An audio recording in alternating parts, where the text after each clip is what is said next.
Hello and welcome. We are on chapter 2 of Salvatore of International Trade. So in this chapter we have to learn basically three things. First is absolute advantage theory by Adam Smith, and then David Ricardo's comparative advantage, and in the end we will see labor theory of cost and opportunity cost theory. So let's start with two basic questions given in the introduction. So first question is what is basis for trade and what are the gains from trade, and second is what are the patterns of trade, मतलब हम trade का करने का reason क्या है, उससे फायदे क्या होंगे and what are the patterns of trade and how we can trade actually. This is asking in this particular introduction. So let's begin with mercantilist view of trade before going into Adam Smith's absolute advantage. As we know, before 1776, America was a colony of British, and till Second World War, British and France all were imperialistic powers. So they used to colonize various other countries, majorly from Africa. So in this consequence, this idea of trade was quite popular. So let's do it. Uh, Mercantilist view of trade was that imports should be less as much as you can, and exports should be high. So imports should be less and exports should be high. So because exports are more from the country, money will come because large exports. So precious metals and money, gold, silver, and other things will come into the country, and that is why the more precious metals and the more bullion, the inflow of bullion in the country will be, the greater, the stronger the nation, the powerful the nation will be. So this was the whole idea of mercantilist thought. So you can see here, for mercantilist thought to be, prevailing, the because all the countries of the world can't be having trade surplus, and that is why one nation can grow only at the expense of other nation. That means this gave birth to what we say economic nationalism. Okay, because all the countries can't be at trade surplus, all the uh, of the world. Okay, all countries of the world can't be in trade surplus at the same time. So one country can only grow at the expense of other country. That is why this mercantilism thought is equal to economic nationalism. That's it. This is all that we need to know. Now, in this case study, Thomas More, a writer, is saying that in his book England Treasure for the Foreign Trade, that a kingdom can receive various gifts, but the basic idea should be to sell more to the stranger yearly than what we purchase from them, and how we can reduce the imports or purchase by diminishing the importation, by reducing diets and dresses and so on. So the basic idea was clearly to reduce the import somehow and to increase the export, so that more money can flow, more gold can flow, not money in that case. Now, so trade was a zero sum game. This is also important line because one nation can grow only at the expense of another. That's it. The case study to ask for is mercantilism is still alive. So yes, in the 21st century, because most industrial nations restrict import of agriculture commodities, textiles and steels and many other products to protect the domestic employment and domestic industries. And developing countries are even more protective as compared to developed countries. Because developed countries are, as much as they have various FTA with other countries, but yes, as you are saying now, US-China trade war. So even developed are even going into the same category. So let's begin with the third topic, which is absolute advantage, and this is very important as far as this chapter is concerned. So let's begin with the Adam Smith's absolute advantage. So Adam Smith's book came in 1776, The Wealth of Nation, and in this book he gave idea against mercantilist thought, and classic theory of economics emerged. So for now, absolute advantage theory, but it says that, let's read it. When one nation is more efficient than other nation in one commodity and less efficient in another commodity, then both nations can gain by specializing in the production of the commodity of its absolute advantage and exchanging part of its output with the other nation for the commodity of its absolute disadvantage. For example, let's say what it is trying to say, as we will see the table below, that let's say we have US and UK. US produces 2 barrel of wheat, or just for now, let's assume that US is good in wheat and UK is good in cloth. So the idea of absolute advantage is that US should specialize in wheat and should not produce what cloth. Okay, so he should let go production of cloth for the sake, because now he can export, and the US can export cloth from the UK. And similarly, UK should not produce wheat because UK is comparatively better in cloth production. So UK can import the wheat from US. That's it. Now, let's see an illustration by the help of this table. Here we are seeing that US produces in this is only in 1 hour 6 units in 1 hour of wheat and and 4 units of cloth in 1 hour, while UK produce 1 unit of wheat and 5 units of cloth. So we can see here, because in the same time in which UK is producing 1 unit of wheat, US is producing 6 units of wheat. The 6 unit of the wheat of US is comparatively better.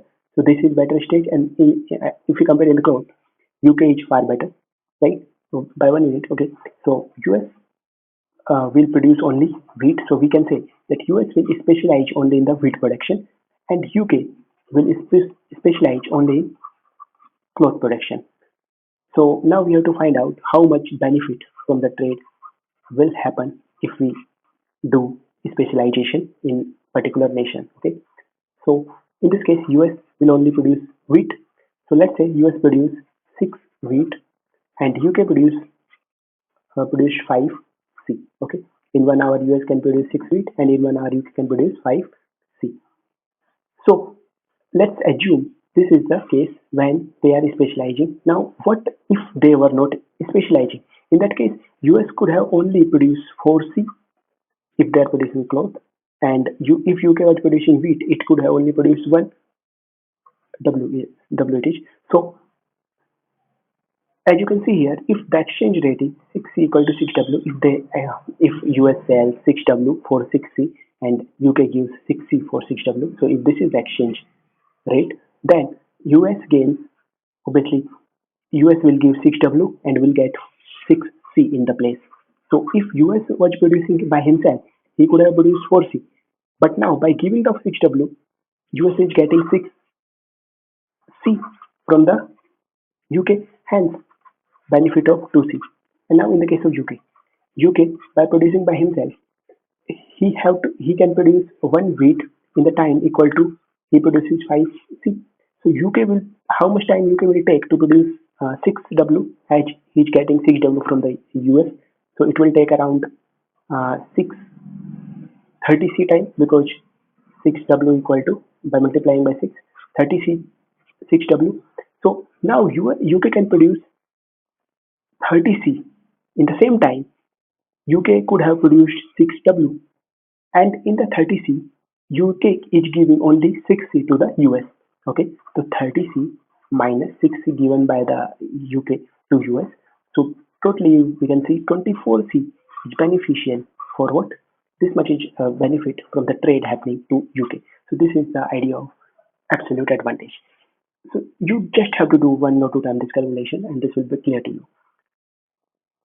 This all is written what I explained to you.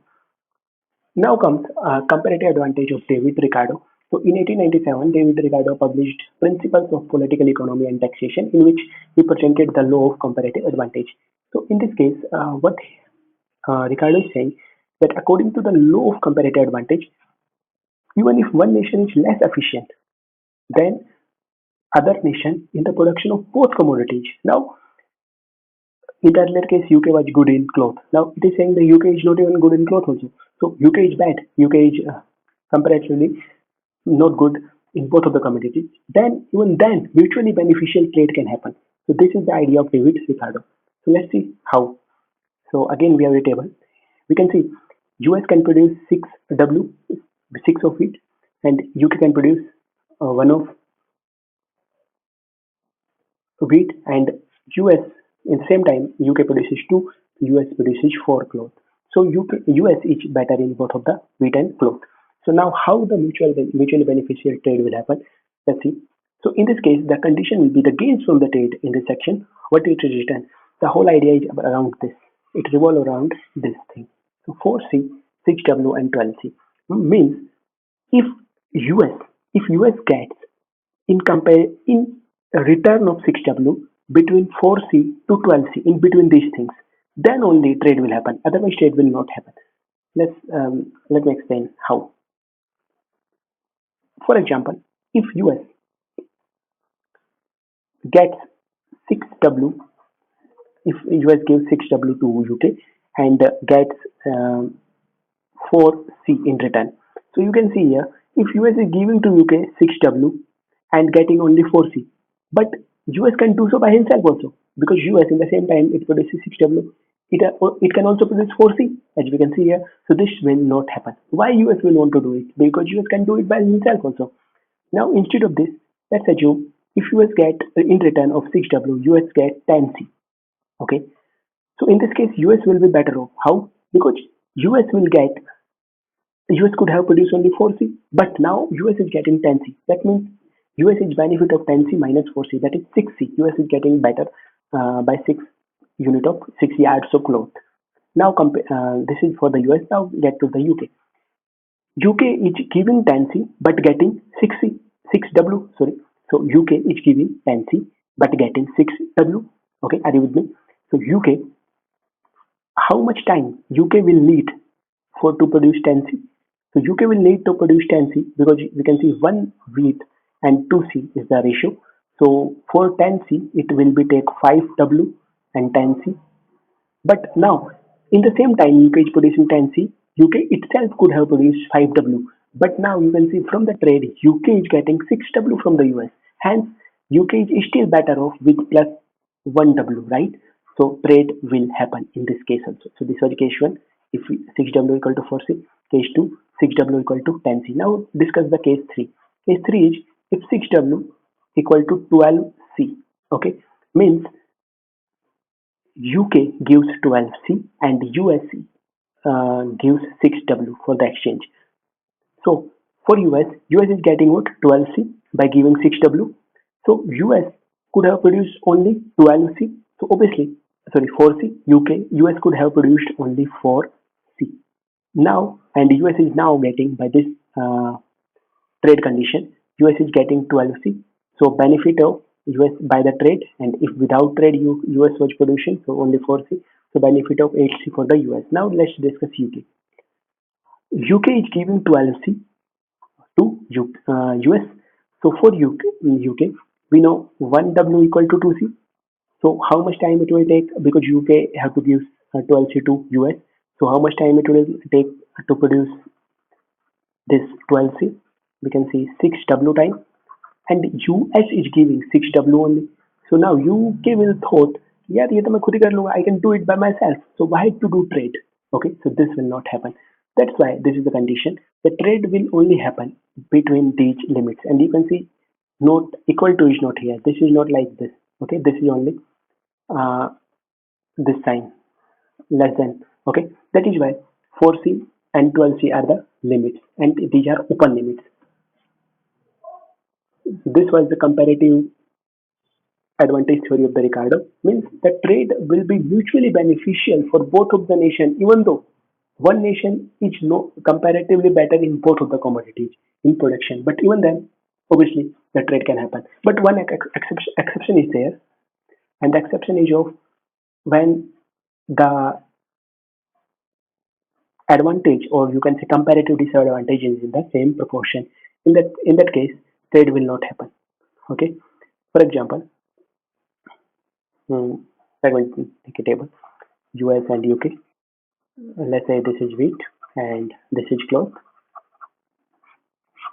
and let's say US produces 6 and 4 the same, but UK produce 3 and 2.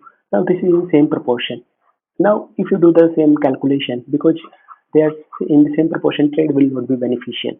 Okay, try to do it. But initially, when we did, these numbers were not in same proportion. Now this is very funny petition by the candle makers. So all it is saying that because our rival is sun, so the government should ask all the citizens to close their homes, doors, and so on, because we are the candle makers and we are suffering from sun, whose light is immensely you know unlimited, and we can't compete with the sun. So this was kind of a restricted model. So the author trying to imply why trade should happen. Okay. Now comes comparative advantage and opportunity cost. So we will discuss this in another video.